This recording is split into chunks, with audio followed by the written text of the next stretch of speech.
नमस्कार. विचारांचा तारा न्यूज चॅनेलमध्ये तुम्हा सर्वांचे सहर्ष स्वागत.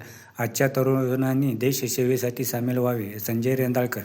आपल्या भारत देशात सैनिकांच्या परिश्रमामुळे आम्ही समाधानी आहोत.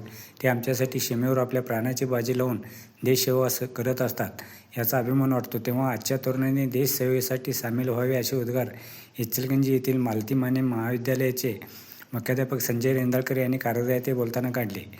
कारंजा येथील वीर जवान सुनील भोसले यांच्या स्मृतिप्रीत्यर्थ पुष्पलता व निवृत्त असिस्टंट कमांडर दामोदर भोसले, वीर पत्नी ज्योती भोसले, साहित्य विकास मंडळ, ग्रामस्थ व मित्र परिवारच्या वतीने स्मृती पुरस्कार सोहळा व विद्यार्थ्यांना शालेय बॅग वितरण समारंभ आयोजित करण्यात आला होता. या पुरस्कार सोहळ्यात प्रमुख वक्ते म्हणून बोलताना रेंदाळकर यांनी वरील उद्गार काढले.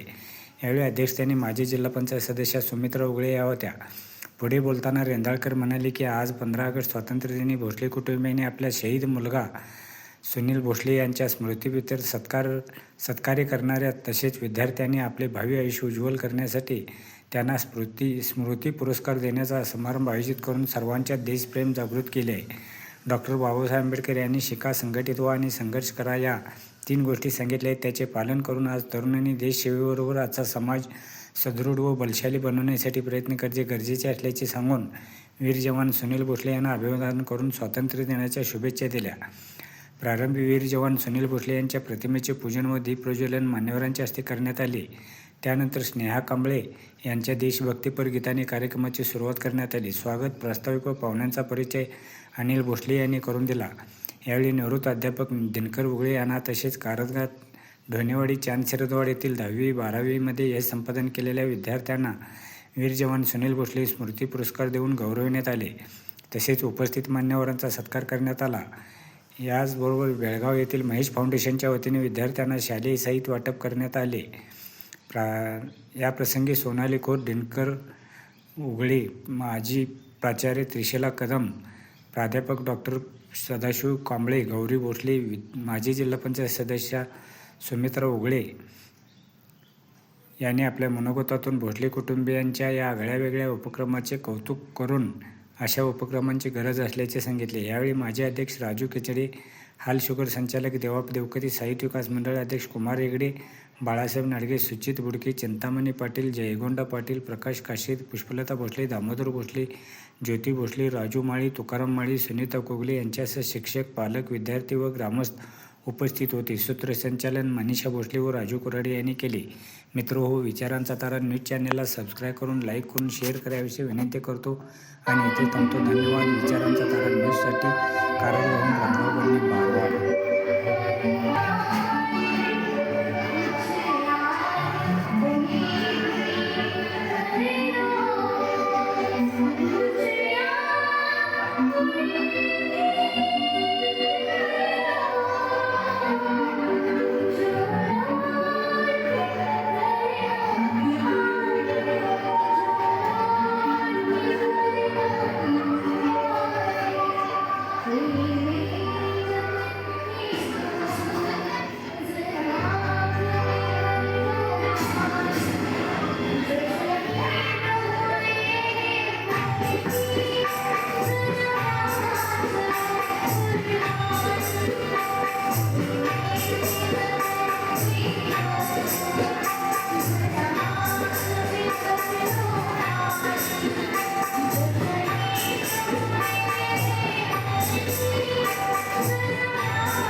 महिनाभर कंटिन्युअस 24 तास रडलो. त्याच्यानंतर थोड्या दिवसांनी, काही दिवसाने आमची झोपेची 6 तास वजा करून आम्ही दुःख व्यक्त करत होतो. नंतरचे काही दिवस करू शकतो, दादांचा कसं तरी स्मरण करू शकतो म्हणून पहिल्यांदा एकाच विद्यार्थिनीचा आम्ही सत्कार केला. घरी बोलून फक्त एका विद्यार्थिनीचा त्याला फक्त वही पेन ते दिलं होतं की मला आठवत नाही आहे, पण घरी जेव्हा आमचे नातेवाईक त्यांच्यामध्ये सत्कार केला. नंतरच्या पुढच्या वेळेला कारंजा हायस्कूलमध्ये आणि गौरवड हायस्कूलमध्ये आलेल्या पहिल्या 2 मुलींचा सत्कार केला. 2021 साली.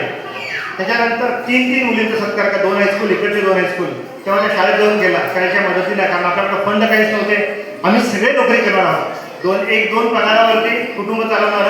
ह्याची एखादी इमर्जन्सी जरी आली तरी माझ्या शाळेच्या मुलीच्या ॲडमिशनसाठी जायचं झालं तर कदाचित मला बँकेकडेच जावं लागेल. माझ्या मुलीचं ॲडमिशन करायचं आहे. माझ्या आईचं बायपास सर्जरी झाली तेव्हा सुद्धा मला कदाचित बँकेची पायरी चढावी लागली असती.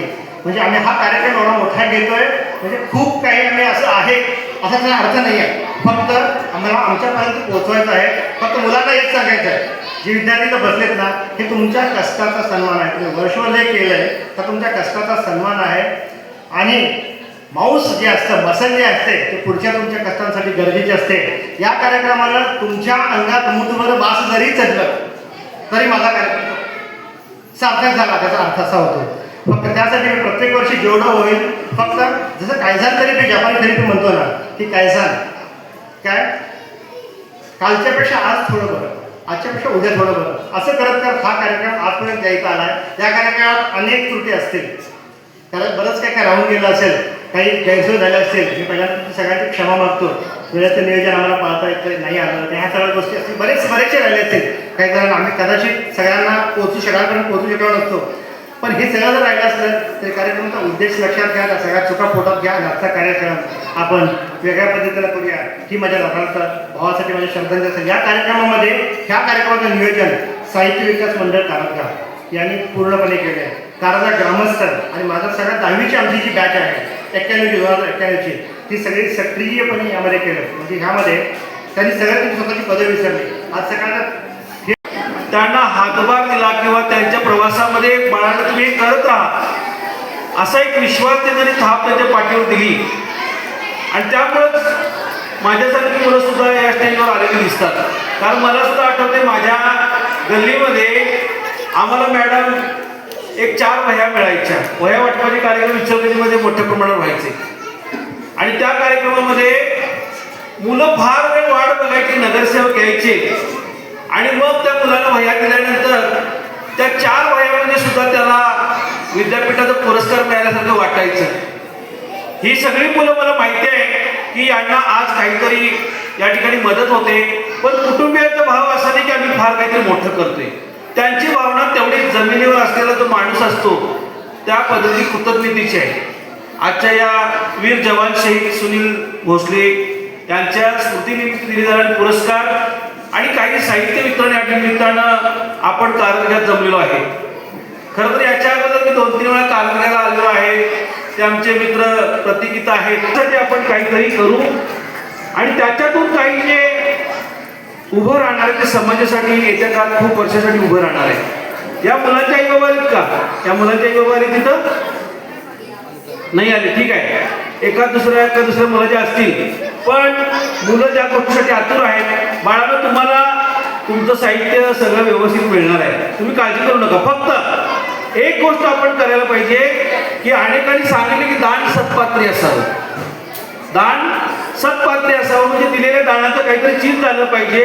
मला कळलं की महेश सेवा समिती बेळगावची जी आहे त्यांनी हे सगळं या मुलांना दिलेलं. आपण त्यांच्यासाठी पहिले जोरदार टाळ्या वाजूया आणि त्या वळवणारे आणि सरांसाठी पण जोरदार टाळ्या वाजूया. कारण लोक आपल्याला मदत करायला उभे असतात, पण तो सगळा ओघ आपल्या गावाकडे वळवण्याचं एक कौशल्य पण असावं लागतं. या गावामध्ये हिंदू मुस्लिम ऐक्याचे प्रतीक असलेल्या जंगली बाबांचं एक महात्म्य आहे. इथं आणखीन आपण असं म्हणतो की बंगाली बाबा म्हणून जे होते तेही या ठिकाणी होऊन गेलेले आहेत. ही सगळी अगोदरची या गावामध्ये काही ना काही थोडंफार काम केलेली माणसं म्हणूया किंवा ज्यांना आपण पूजतो भजतो त्यांच्या एवढंच महत्त्व आज आपल्या या सभेमध्ये या मंचावर उपस्थित असलेल्या आजच्या सभेचे अध्यक्ष सुमित्राताई आणि ग्राम अध्यक्ष राजू खिचडे सर, देवाप्पा सर, ही सगळी मंडळी आणि त्यांच्या या सगळ्या स्टेजवर त्यांना आश्वस्त करणं, त्यांना सुद्धा सन्मानित करून त्यांच्यातून एक चांगली गोष्ट घडवणं हे करणारे सगळे भोसले परिवार. आपण या भोसले परिवारासाठी जोरदार टाळ्या वाजवूया. कारण त्यांना त्यांच्या भावाची आठवण त्यांच्या घरामध्ये सुद्धा घरगुती कार्यक्रम करून सर विषय संपवता आला असता. पण तुम्ही ज्या पद्धतीनं त्या गोष्टीला जो आयाम दिला, डायमेन्शन प्राप्त झाले, ते आपण एखाद्या माणसाचं स्मरण कसं करू शकतो याचा धडा आपल्या या समाजाच्या सर्वांना मिळाला आहे. माझं तर म्हणणं असं आहे की ज्या कुणाला आपल्या घरात एखादी व्यक्ती कमी होते, ती कुठल्याही कारणानं होते, निसर्गता त्याला मृत्यू होतो. ह्या दादांना सीमेवर काम करताना मृत्यू आलेला आहे, ज्याला आपण वीर मरण असं म्हणतो. तर असं जी व्यक्ती कमी होते ना, त्याची आठवण आपण अशा कृती करूनच चांगल्या पद्धतीनं पार पाडू शकतो असं मला वाटतं. त्यांनी देशाच्या सेवेसाठी आपलं आयुष्य घालवलं आणि तेच संस्कार त्या मुलांना देत त्याच्यातच एक मुलगा आपला देश सेवेसाठी आणि एक मुलगा सरकारी नोकरी करून आपल्या जनतेची सेवा करण्यासाठी अशा दोन मुलांना चांगले संस्कार दिले आणि त्या संस्कारातून हे धन्य असणारे माता पिता ज्यांना वीर माता म्हणायला लागले आपण वीर पिता